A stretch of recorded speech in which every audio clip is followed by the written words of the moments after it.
आपने कभी सैलाब का पानी देखा है? सैलाब का पानी जिधर भी जाता है तबाही और बर्बादी लाता है, बस्तियों की बस्तियां बहा के अपने साथ ले जाता है। लेकिन अगर उसी सैलाब के पानी को डैम बनाकर काबू कर लिया जाए तो वही सैलाब का पानी जिंदगी बन जाता है, जहां जाता है जीने की वजह बनने लगता है।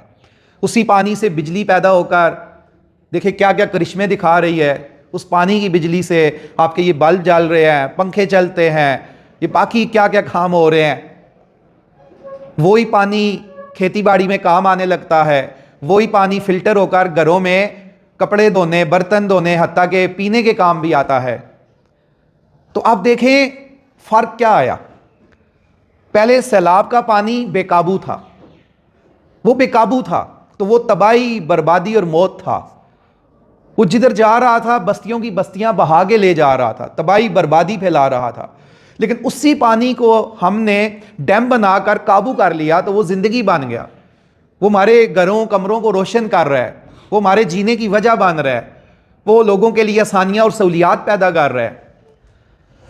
यही मिसाल इंसान की सलाहियतों की है।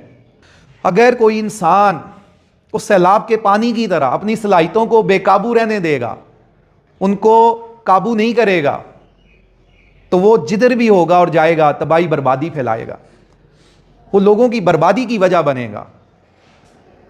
और अगर वही इंसान अपनी उन सलाहियतों को काबू कर ले, अपने ऊपर अपने नफ्स पे काबू हासिल कर ले, ज़ब्त हासिल कर ले, तो उसकी वो सलाहियतें उसकी अपनी भी कामयाबी का जरिया बनेंगी और दूसरों के भी जीने की वजह बनने लग जाएंगी।